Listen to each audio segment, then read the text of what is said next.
নমস্কার, আমি ডাক্তার প্রিয়ব্রত ভাই। আজকে আমাদের একটা আলোচনার বিষয় আছে আমরা সুগারের উপরে, যেটা এখনকার দিনের একটা খুব জ্বলন্ত একটা সমস্যা বলতে পারি। সমাজের একটা burning problem, burning medical issues. বাড়ি বাড়ি মানুষ সুগারের রোগে ভুগছেন, ডায়াবেটিস যেটাকে বলছি আমরা। সব ক্ষেত্রে কারণও জানা যায় না। অনেক ক্ষেত্রে ডায়াবেটিস যেমন অটোইমিউন ডিসঅর্ডার, এটা এটা কারণ মেডিকেলি খুঁজে পাওয়া যায় না, যেখানে অনেক ক্ষেত্রে ইনসুলিন রেজিস্ট্যান্টও হয়ে যাচ্ছে। সেক্ষেত্রে কেন হচ্ছে প্রপার কারণ আমরা জানি না, কিন্তু এটা একটা সমস্যা। এটাতে কি হোমিওপ্যাথির কোনো স্কোপ আছে বা কতটা আছে, এটা আমাদের আজকে আলোচিত বিষয়। তো সুগারের ক্ষেত্রে আমি বলবো, যেটা দেখা যাচ্ছে যে হোমিওপ্যাথিতেও আমরা কিন্তু সুগার মানুষের শরীরে কন্ট্রোল করতে পারি, কিন্তু যে কমপ্লিট কিউর কি পসিবল, এটা আমার ডাক্তারি জীবনে অনেকেই প্রশ্ন করেন, স্যার সুগার কি একেবারে যায়, প্রেশার কি একেবারে যায়? আমি আমার ব্যক্তিগত জীবনে কয়েকটা পেশেন্টের প্রেশারের ওষুধ যেমন আমি বন্ধ করতে পেরেছি। সুগারের ঔষধ কিন্তু বন্ধ করাটা খুব ডিফিকাল্ট হয়েছে। পেশেন্ট কন্ট্রোল আছেন, পেশেন্টের সুগার কন্ট্রোল থাকছে। আমরা মাঝে মধ্যে টেস্ট করে নিচ্ছি, 4 মাস 3 মাস ছাড়া ছাড়া আমরা দেখে নিচ্ছি যে ওনার সুগার লেভেলটা ব্লাডে কেমন থাকছেন। তার সঙ্গে ওষুধের পাশাপাশি যেরকমটা থাকেন, সব সিস্টেম অফ মেডিসিন যেরকমটা বলেন, ডায়েট একটা খুব গুরুত্বপূর্ণ বিষয় সুগার পেশেন্টের ক্ষেত্রে। ডায়েট বলুন, একটু ফিজিক্যাল অ্যাক্টিভিটিস বলুন, এক্সারসাইজ বলুন, মেন্টাল স্ট্রেস একটা খুব গুরুত্বপূর্ণ বিষয়, যেটা আমি অনেক ক্ষেত্রেই জোর দিই। Body, how body is active, body কেন উল্টোভাবে রিয়াক্ট করছে, তার তো একটা মেন কারণ থাকতে পারে। আমার মনে হয় বর্তমান যুগে স্ট্রেস, আধুনিক চাপ, সে প্রফেশনাল হতে পারে, পার্সোনাল হতে পারে, say what ever is the issue, কিন্তু স্ট্রেস একটা, কিন্তু যেটাই কারণ হোক না কেন, স্ট্রেস একটা কারণ আজকালকার দিনে। ওটাকে কিন্তু আমি সব পেশেন্টদেরকে বলি, এটাকে বলবো একটু কন্ট্রোল করতে হবে, যে যেভাবে পারলেন তার জন্য যা করণীয়। এবার আসি তাহলে সুগারের ক্ষেত্রে আমাদের করণীয় কি। আমি বললাম ওষুধ, হ্যাঁ ওষুধ, ওষুধ দিয়ে আমরা করণীয়, ওষুধ আমরা অ্যাপ্লাই করবো, ওষুধ আপনারা খাবেন। তার সাথে খাওয়া দাওয়াটা কিন্তু বেশিরভাগ কন্ট্রোল করতে হবে। সিমটমস অনেক সময় থাকে কি, দেখবেন ইউজুয়ালি থাকে কি, প্রচুর থার্স্ট, পলিউরিয়া মানে প্রচুর পেচ্ছাপ যাওয়া, পলিডিপসিয়া প্রচুর, আমাদের মানে জল তেষ্টাটাও খুব লাগে আমাদের, আর খুব উইকনেস লাগে। তো এগুলো এগুলো বেসিক কমন সিমটমস। তার সঙ্গে বডি ওয়েট লস হতেই পারে। আমরা অবশ্য অনেক পেশেন্টকেই পাই যারা বডি ওয়েট কিন্তু নর্মালি আছেন, একটু একটু হয়তো সামান্য একটু কখনো কখনো চেঞ্জ আসছে, কিন্তু বডি ওয়েট নর্মালি থাকছেন। উইকনেস একটা থাকছে। আর অ্যাডভান্স স্টেজ আমি যদি আরো এগিয়ে যাই, সেক্ষেত্রে দেখতে পাই আমরা কি নিউরোলজিক্যাল উইকনেস, নার্ভ জনিত দুর্বলতা, সেটা কিন্তু অনেক অ্যাডভান্স স্টেজেই পাই। আরো অ্যাডভান্স স্টেজ নিয়ে আমি পরে একটু বলছি, সেটা কিন্তু আসে সুগারের পেশেন্টদের ক্ষেত্রে, কিন্তু সেটা পরের ব্যাপার। তো সুগারের ক্ষেত্রে আমরা দেখেছি আপনাদেরকে যেটা নিয়ম নিয়ম মেনে ডায়েটটা কন্ট্রোল করতেই হয়। আর বেশি খেয়ে ফেলারও কিন্তু একটা পলিফেজিয়াই বলুন বা পলিটিক্স, এগুলো কিন্তু থাকে। পেশেন্ট কিন্তু বেশি, সুগার পেশেন্ট একটু খেতে ভালোবাসেন। আমি জানি না কেন এটা হয়, ন্যাচারালি দেখবেন বাড়ি বাড়ি সুগার পেশেন্টরা একটু জানেন সুগার না, আজকে দিনটা খেলে কি হবে, একটা কমেন্টস আমি শুনি, এটা আমাদের মধ্যেও আছে, আমি তো আজকে দিনটা খাচ্ছি, আমি একটু খাই না, আমি একটা মিষ্টি খেলে কি হতে পারে। তো আমি বলবো, রোজকারে যদি একটা মিষ্টি হতে থাকে, রোজকার যদি আজকের দিনটা হতে থাকে, তাহলে এন্ড দিন কবে হবে? তাহলে তো এন্ড দিন হবে না, রোজই আজকের দিন হবে আর রোজই খাওয়া দাওয়া হবে। তো এটা কিন্তু আপনাদেরকে একটু একটু খেয়াল রাখতে হবে। আমি যে বললাম, আপনি চাইছেন না, কিন্তু রোগের জন্য আপনার চাহিদাটা বাড়বে, আপনার খাওয়ার ইচ্ছেটাও বাড়তে পারে। সেটাই কিন্তু, এটা তো আর আমরা ডক্টর বা কোনো সিস্টেমের ডক্টরাই তো পারবেন না। এটা আপনার নিজের মনের জোরই বলুন, বা এটা আপনাকে ভালো রাখার ইচ্ছা বলুন, সর্বোপরি আমার মনে হয় মানুষের সবারই ভাবা উচিত, আমি আমাকে সুস্থ রাখবো, আয়নার সামনে দাঁড়িয়ে আমি আমাকে সুস্থ রাখবো, আমি আমাকে সুস্থ রাখার জন্য, সুন্দর রাখার জন্য যা করণীয়, আমার মনে হয় এটা খুব জরুরি এখনকার দিনের। দেখবেন খেয়াল করে, যদিও আমরা আজ থেকে যদি 30 বছর আগের কথা, 20 বছর আগের কথা ভাবি, তার থেকে অনেক বেশি হেলথ কনসাস হয়েছি আমাদের। আমরা আরেকটা কথা বলতে চাই, দেখবেন বেসিক্যালি আমি আমার চেম্বার যেগুলো ফিল করেছি বা আমরা অনুভব করি, সব ডক্টর অনুভব করেন, পেশেন্ট এখনকার দিনে সুগার, শুধু হাই সুগার এটা নিয়েও যেমন এটা নিয়ে আসেন, তার সাথে অন্যান্য কিছু প্রাসঙ্গিক লক্ষণ, মানে সুগার সঙ্গে অ্যালাইড কিছু লক্ষণ, যেমন ধরুন অনেকেই আছেন সুগার পেশেন্ট, তার সঙ্গে প্রচুর ইনডাইজেশন, মানে বদ হজম, পেটের একটা গন্ডগোলের সমস্যা, দেখবেন কোনো কিছু সামান্য খাবারও হজম করতে পারছেন না। তো সেক্ষেত্রে আমরা কি করতে পারি, আমি বলবো হোমিওপ্যাথি করতে পারেন আপনারা। সুগারের সঙ্গে আর্থ্রাইটিক পেন নিয়ে আসেন, আমি অনেক পেশেন্ট, আমি বেশিরভাগ বয়স্কদের কিন্তু সুগার, তার সঙ্গে কিন্তু আর্থ্রাইটিসের সমস্যা, বেসিক্যালি হাঁটুর অস্টিওআর্থ্রাইটিস বলুন, কোমরের লাম্বার স্পন্ডিলোসিস বলুন, ঘাড়ের সার্ভাইকাল স্পন্ডিলোসিস বলুন, এগুলো কিন্তু আমরা কিন্তু অনেক পেশেন্টের ক্ষেত্রে পেয়ে থাকি। এবং সেক্ষেত্রেও কিন্তু আমরা সুগারের চিকিৎসার পাশাপাশি বাই সাইড আমরা কিন্তু আর্থ্রাইটিসের কিন্তু ট্রিটমেন্টগুলো আমরা করতে শুরু করি। সেক্ষেত্রেও আমরা কিন্তু আর্থ্রাইটিসের ক্ষেত্রেও একটা ভালো রেজাল্ট আমরা পাই। এই একটা গেল। আবার অনেকেই আসেন, যেমন দেখবেন সুগার পেশেন্ট, কিন্তু উনি শুধু বলছেন, স্যার আমার ক্যাজুয়াল বডি ওয়েট লস হচ্ছে। সুগার পেশেন্ট দীর্ঘদিন ধরে সুগারে ভুগছেন, বললেন স্যার আমার কিন্তু বডি ওয়েট লস হচ্ছে। হ্যাঁ, এটা কিন্তু খুব একটা গুরুত্বপূর্ণ, অ্যালার্মিং। আপনার কিন্তু আপনাদের সবাইকে কিন্তু দিকটা খেয়াল করতে হবে এবং প্রপার ট্রিটমেন্ট করাতে হবে, প্রপার ডায়েট মেনটেন করতে হবে। তার জন্য যদি এক্সারসাইজ থাকে সেগুলোও করতে হবে। আরো একটা সিমটমস যেটা খুব গুরুত্বপূর্ণ, সুগার আছে, নার্ভ গুলো কমজোর হয়ে আসছে। এটা আমি বলতে পারি ডায়াবেটিক নিউরোপ্যাথি, কিন্তু ওই অতটা গভীরে যদি নাও যায়। হ্যাঁ, সুগার পেশেন্টের নার্ভ কমজোর হয়ে যায়, এটা সত্যি কথা। সুগার পেশেন্টের নার্ভ কমজোর হয়ে যায়, সুগার পেশেন্টের কিডনি একটু কমজোর হয়ে পড়ে, সুগার পেশেন্টের চোখের অপথ্যালমিক চেঞ্জও আসে, ডায়াবেটিক রেটিনোপ্যাথি যেটাকে আমরা বলি। তো এগুলো কিন্তু খুব কমন সিমটমস এবং আপনাদেরকে কিন্তু এগুলো সম্পর্কে খুব ওয়াকেবল থাকতে হবে। আজকে সুগার হয়েছে মানে আজকে এগুলো হবে না। আপনি যদি আনট্রিটেড ফেলে রাখেন বা প্রপারলি ট্রিটমেন্টে না থাকেন, তাহলে কিন্তু ভবিষ্যতে এগুলোই আপনাকে সাফার করতে হবে। আপনার কিন্তু চোখের উপরে, নার্ভের উপরে খুব চাপ চলে আসবে। এগুলো আপনারা কিন্তু সবাই সচেতন থাকুন। তার জন্য যেটা আমি আগেই বলছিলাম, তার জন্য যদি কন্ট্রোল করতে হয় প্রত্যেক দিনটাকে, তাই করুন। লাইফটা আপনারই, ডক্টর তো করবেন, আপনাকে সাপোর্ট, ট্রিটমেন্টের জন্য ট্রিটমেন্ট করে সহযোগিতা করবেন, কিন্তু তার সঙ্গে আপনাকে অ্যালার্ম থাকতে হবে।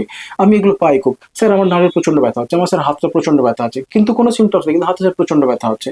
এটা কিন্তু আমরা সুগার পেশেন্টদের ক্ষেত্রে পেয়ে থাকি।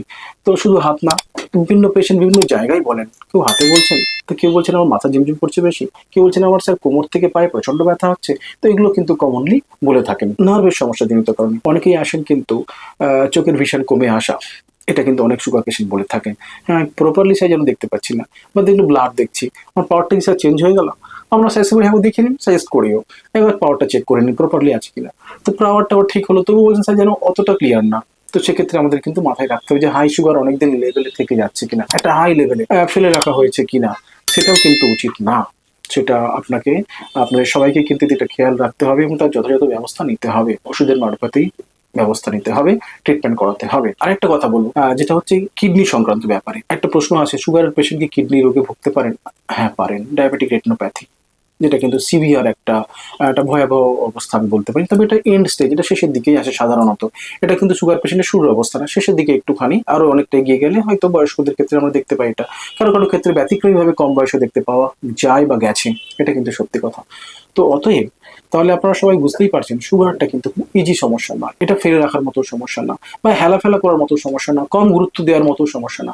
আপনি আপনার জীবনে যেমন অনেক কিছু গুরুত্ব দেন, সেই রকম এই ব্যাপারটাকে আপনাকে ওই রকম ভাইটাল ভাবেই কিন্তু গুরুত্ব দিতে হবে। হ্যাঁ, আমি সুগার রোগীদের জন্য কিছু ম্যানেজমেন্ট দিতে চাই, ম্যানেজমেন্টের কথা বলতে চাই। একটা সুগার পেশেন্টের যেমন ঔষধ লাগছে, উনি প্রপার ডায়েট লাগছে, তার সঙ্গে প্রপার ম্যানেজমেন্টও লাগছে। প্রপার ম্যানেজমেন্ট বলতে আমি বলবো একটু শরীর চর্চা খুব খুব গুরুত্বপূর্ণ বিষয়, প্রপার ডায়েট উইথ এক্সারসাইজ। এমনকি আমি যেটা আগেও বলেছিলাম, দেখবেন ইভেন শুনলে হয়তো ভাবতে পারেন যে না, আমি কি স্ট্রেস কমালেও কি সুগার কন্ট্রোল হতে পারে? আমি বলবো হতেও পারে। সেক্ষেত্রে আমি বলবো একটু মেডিটেশনের দিকেও নজর দেবেন, বা আপনার মধ্যে একাত্ম হওয়ার পেছনেও সময় দেবেন।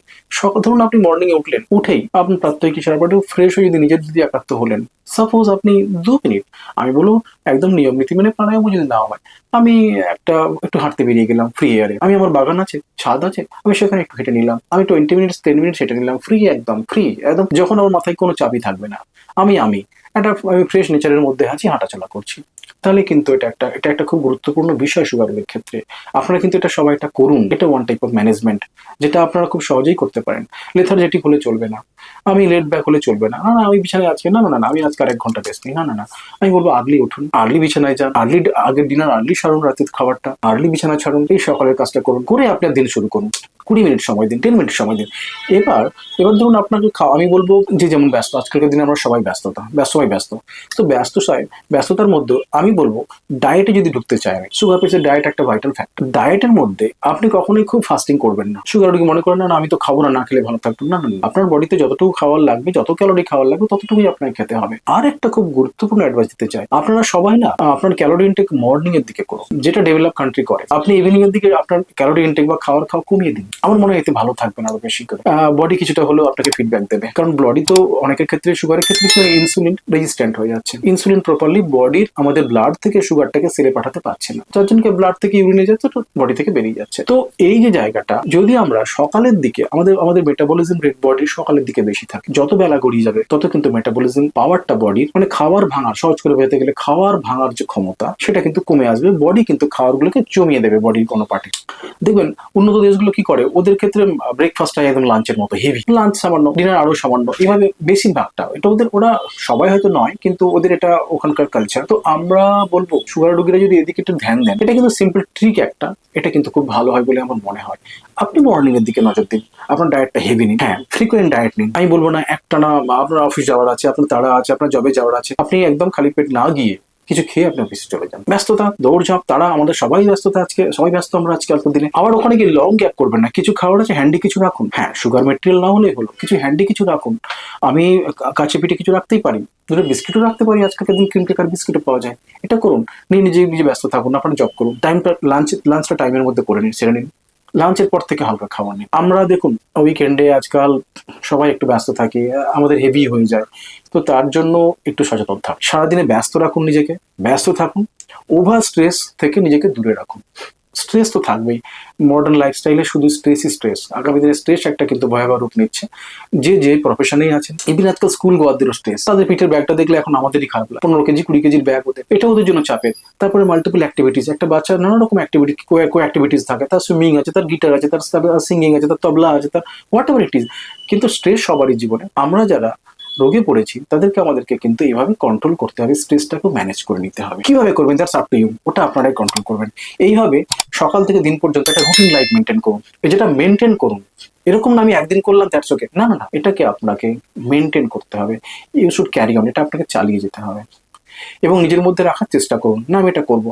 বন্ধু বান্ধব রিলেটিভস থাকবে, ওকেশন থাকবে, পার্টি থাকবে, হোয়াট এভার থাকবে, তার মধ্যেও আপনি থাকবেন, কোথাও আপনাকে আপনার মধ্যে থাকতে হবে, এটাই আমি বলতে চাই। এটা মেনটেন করুন। দেখুন আশা করছি সবাই ওষুধের পাশাপাশি, ওষুধ তো লাগবে, তার পাশাপাশি এইটুকু তো করা যেতেই পারে, এতে আপনারা অনেক বেশি ভালো থাকবেন বলে আমার মনে হয়েছে। আমি এবার একটু আমাদের হোমিওপ্যাথিক ম্যানেজমেন্ট বা হোমিওপ্যাথিক ট্রিটমেন্টের ব্যাপারেই চলে আসি। হোমিওপ্যাথিক ওষুধ দিয়ে আমরা কতটা সুগার কন্ট্রোল রাখতে পারবো, বা এটা কতটা ফ্রুটফুল হবে আপনাদের জন্য, এটা কিন্তু খুব বড় কোয়েশ্চেন এবং গুরুত্বপূর্ণ একটা প্রশ্ন বলেন বা বিষয় বলুন। দেখুন আজকাল তো বেশিরভাগ পেশেন্ট ওনারা কিন্তু সবাই মডার্ন মেডিসিনের সিস্টেমের, অন্য সিস্টেমেরও মেডিসিন খেতে খেতেই আসেন।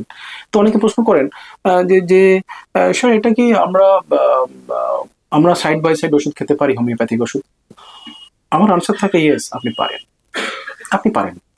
কারণ আপনার সিস্টেম একটা মেডিসিনে অভ্যস্ত হয়ে আছেন এবং আপনি হয়তো ভালো আছেন বা আপনি আরো একটু ভালো হতে চাচ্ছেন। অনেকে হোমিওপ্যাথি পছন্দ করেন, সে সূত্র ধরেও আসেন, স্যার আমি তো হোমিওপ্যাথি পছন্দ করি, অন্যান্য সবকিছুর জন্যই তো আমার বাড়ির সবাই হোমিওপ্যাথি খান, আমি চাইছি যদি আসতে পারি। আপনি বলো পারেন, কিন্তু ওই মেডিসিনের ওই সিস্টেমের মেডিসিনটাকে আমরা যদি হঠাৎ করে বন্ধ করে দিই, তাহলে বডি কিন্তু ফিডব্যাকটা দেবেই। আমার বডি যেটা পেতে রোজ অভ্যস্ত, আমরা যদি সেটা তাকে না দিই, তাহলে বডি তার একটা রিভার্স রিফ্লেক্স দেয়, যেটাকে আমি বলবো ফিডব্যাক। এটা কিন্তু ঠিক না। আমি বলবো আমরা ট্রিটমেন্ট শুরু করবো, অ্যাট দ্য সেম টাইম আপনারা নেবেন ওনাদের প্রশ্ন মতো উত্তর, যেরকম বেশিরভাগ পেশেন্টই করে থাকে, আপনি খান। কিন্তু দেখা যায় যদি আমরা রেজাল্ট পেতে থাকি ভালো, আমরা যদি একটু আমাদের ওষুধের উপরে বেশি পেশেন্টটাকে ডিপেন্ডেন্ট করতে বলি, মানে আমাদের ওষুধ যদি ভালো রেজাল্ট দিতে থাকে, তাহলে বলবো ঠিক আছে আপনার ওই ডোজটা কমানোর চেষ্টা করুন, এই ডোজটা একটু বাড়িয়ে আমরা দেখি কেমন থাকেন, বা প্রপার ডোজে কেমন থাকেন। যদি ভালো থাকলেন আমরা ফেলে রাখবো না, টেস্টও করে নেব। আমরা 2 মাস 3 মাস পরে দেখলাম টেস্ট করে রেজাল্টটা ভালো আসছে, তাহলে বলি ঠিক আছে ওই ডোজটা আমরা আরেকটু কমিয়ে দেখি না। যেহেতু আপনি চাইছেন, তাহলে আপনি এবার এইভাবে যদি কমতে কমতে দেখা গেল আপনি আমাদের ওষুধের উপরে কমপ্লিটলি স্টে করতে পারছেন, তাহলে আপনি আমাদের ওষুধেই কমপ্লিটলি ভালো থাকবেন। আমরা এইভাবে এগিয়ে যাবো, ট্রিটমেন্ট আরো ভালোর দিকে এগিয়ে নিয়ে যাওয়ার চেষ্টা করবো। এটা সবাই হোমিওপ্যাথিক মেডিসিন ট্রাই করতে পারেন যারা হোমিওপ্যাথি করতে চাচ্ছেন, অ্যাট দ্য সাইড। তো এটা আমার অ্যাডভাইস থাকলো, হয় হয় আমরা হোমিওপ্যাথিক ওষুধ দিয়েও কভার করতে পারি, উই ক্যান। তো সেটা কিন্তু একজন এক্সপার্টের কাছেই আপনাদেরকে গাইডলাইন নিতে হবে, এটা কিন্তু নিজে নিজে কিছু হবে না।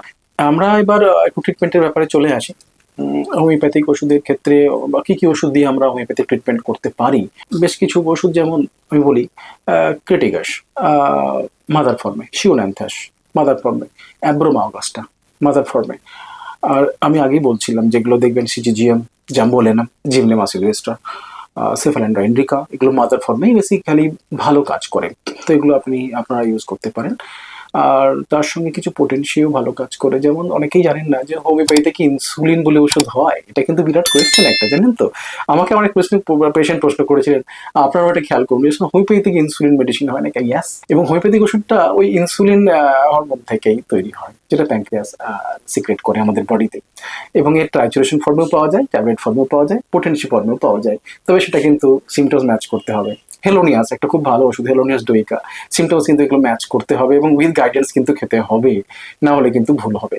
তো এই আমি কতগুলো ওষুধের নাম বললাম, এগুলো কিন্তু খুব ভালো ওষুধ। এছাড়াও তো দেখুন আজকাল তো অনেক ওষুধ পাওয়া যায়, বড় বড় অনেক হোমিওপ্যাথিক কোম্পানিরাও আজকাল রেডি মেডিসিন বার করেছেন। সেগুলো অন স্টোর সব জায়গাতেই পাওয়া যায়, কম বেশি বড় স্টোরে পাওয়া যায়। সেগুলো কিন্তু তবে আমি বলবো কিন্তু আপনি একজন ডক্টর কনসাল্ট করে নিন, কারণ তার ডোজটাও কিন্তু ওনারা একটা ডোজ করে দেন ঠিকই, কিন্তু মনে হয় আমার মনে হয় একটা কনসালটেশন দরকার আছে। এবার যদি মেডিসিনটা পারফেক্টলি ম্যাচ করে দেন ইউ ক্যান কন্টিনিউ, তারপর আপনার কন্টিনিউ করতে পারেন। মাঝে মধ্যে টেস্ট করে কিন্তু দেখাটা খুব জরুরি। ঔষধ কিন্তু একটা লং ওয়েতে খেয়ে যাওয়াটাও বুদ্ধিমানী না। আমি সব সিস্টেমের কথাই বলবো। আমি মডার্ন মেডিসিন ওষুধ খাচ্ছেন যারা তারাও দেখছি, স্যার আমার কাছে যে বোঝান কবে টেস্ট করেছেন, স্যার অনেক দিন আমি এটাই খাই এখন। এটা ঠিক না। আপনি যে সিস্টেমেই থাকেন না কেন, আপনার একটা নিয়মিত একটা চেক আপ জরুরি আছে। 5 মাস হতে পারে, 4 মাস হতে পারে, যেটা আপনি অ্যাচিভ, যেটা আপনি পারবেন।